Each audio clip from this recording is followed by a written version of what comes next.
Okay. అయితే మీరు చెప్పారు అంటే డాక్టర్స్ డోలో 650 కాదు కాల్పాల్ లాంటి మెడిసిన్స్ కూడా రాస్తూ ఉంటారని. అంటే ఏంటండి మేజర్‌గా ఈ రెండిటి మధ్య డిఫరెన్స్? మెయిన్‌గా ఉండేది పారాసెటమాలే. రెండిట్లో పారాసెటమాలేనండి. ఓన్లీ బ్రాండ్ పేరు వేరే. ఓకే. అంతే. ఓకే. సో కాల్పాన్ అనేది ఒక బ్రాండ్, డోలో అన్నది ఒక బ్రాండ్. ఓకే. అంతే. బ్రాండ్స్ జస్ట్ కంపెనీస్ అంతే. అంటే వాటి టర్నోవర్ కూడా 350 సిఆర్ ఉంది అని చెప్పి చెప్తూ ఉన్నారు. అంటే ఇంత హ్యూజ్‌గా మన ఇండియన్స్ ఎందుకు వాడాల్సి వస్తుందంటే మీ అబ్జర్వేషన్ ఏంటంటే as a doctor general physician? It's a most commonly available over the counter drug. మిగతా అన్నిటికీ అసిక్లోఫెనాక్ వీటన్నిటికీ ప్రిస్క్రిప్షన్ ఈజ్ నీడెడ్. అండ్ ఇది సేఫర్ కూడా ఫర్ పబ్లిక్ యూసేజ్. ఇది మన కంట్రీలోనే కాదు, వేరే కంట్రీలో కూడా they use this over the counter. ఇప్పుడు చాలా మంది యూఎస్ నుంచి టైల్నాల్ అని విని ఉంటారు. So Tylenol is acetaminophen, which is same parallel mechanism of action as paracetamol. So it's safe. యూరోప్లో కూడా you'll get the same combination. It's over the counter అక్కడ కూడా, not only in India. So it's just all about if you're abusing the tablet or not, అంతే. Otherwise it's a very safe medication to take for fever and pain.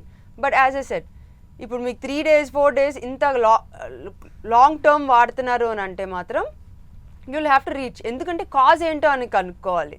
Okay, మీకు ఇప్పుడు TB వస్తుంది, టీబీకి ఏంటి night fevers వస్తాయి. మనం night fevers ఇట్లా long టర్మ్లో వస్తాయి, 1 month 2 months night fevers Dolo వేసుకుని పడుతుంది.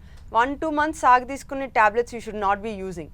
మీకు ఎప్పుడైనా రెగ్యులర్గా సరే ఫీవర్ వచ్చింది, ఎక్కడైనా పడ్డారు, పెయిన్ వచ్చింది, 3 days 4 days వేసుకున్నారు, ఓకే. దాని తర్వాత తగ్గకపోతే you should reach out to a doctor to find out the cause and proper treatment. Okay. అంటే పెద్దవాళ్ళకి కూడా ఈ మెడిసిన్ సజెస్టబుల్ అంటారా? అంటే ఒక 60+ తర్వాత వాళ్ళకి, ఎందుకంటే డిఫరెంట్ కాంప్లికేషన్స్ అప్పటికే రేజ్ అయిపోయి ఉంటాయి కాబట్టి వాళ్ళు కూడా ఈ పారాసెటమాల్ మెడిసిన్ని త్రూ కౌంటర్ తెచ్చుకొని వాడుకోవచ్చా? యా, చాలామంది ఏజ్ వచ్చేసరికి ప్రాబ్లం ఏంటంటే ఆర్థరైటిస్ డెవలప్ అవుతుంది.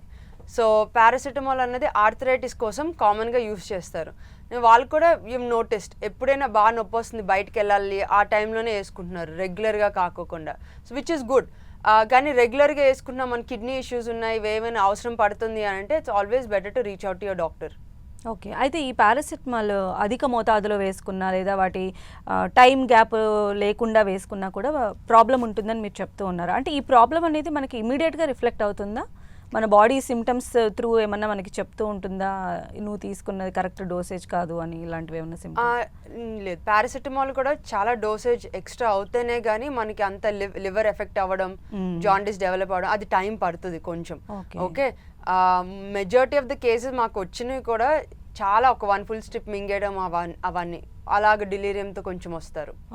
ఓకే, సో రెగ్యులర్గా ఒక 2 tablets తీసుకుంటే no problem, general not. But సడన్గా మర్చిపోయి మళ్ళీ వేసుకునే వాళ్ళు కొంతమంది ఉంటారు. సో ఏమంటామంటే జస్ట్ కొంచెం ప్రొలాంగ్ పీరియడ్గా ఇంకేం వేసుకోకండి, విల్ వెయిట్ అండ్ సీ అని అంటూ అబ్జర్వేషన్ అంతే. ఓకే. అయితే దీని ఎఫెక్ట్ అంటే మనకి 6 months పట్టచ్చు లేదా 1 year పట్టచ్చు అలా ఉంటుంది అనుకోవాలా? ఏ ఆర్గాన్ పైన ఎక్కువ ఎఫెక్ట్ అనేది ఉంటుంది పారాసెటమాల్? ఓవర్ డోస్ చేస్తే మాత్రం తెలిసిపోతుందండి. Within 12 hours to 48 hours they taken 1 full strip of Dolo అనేటి లివర్ డ్యామేజ్ స్టార్ట్ అయిపోతుంది ఇంటర్నల్గా. సో ఆ పేషెంట్కి అలా మొత్తం అవ్వకోకుండా ఏం చేస్తామంటే the moment patient comes in, usually parents అయినా వీళ్ళందరూ స్ట్రిప్ మొత్తం తినేశారు కోపంతో అని అంటే ఏం లేదు, గ్యాస్ట్రిక్ లవాష్ ఇది క్లీన్ చేస్తామన్నమాట. ఓకే, ట్యూబ్ పెట్టి క్లీన్ అవుట్ చేసి NSTL-16 కొన్ని డ్రగ్స్ ఉన్నాయి to help decrease the absorption of the drug, అవన్నీ లివర్ డీటాక్స్ చేసుకుంటాము. ఓకే.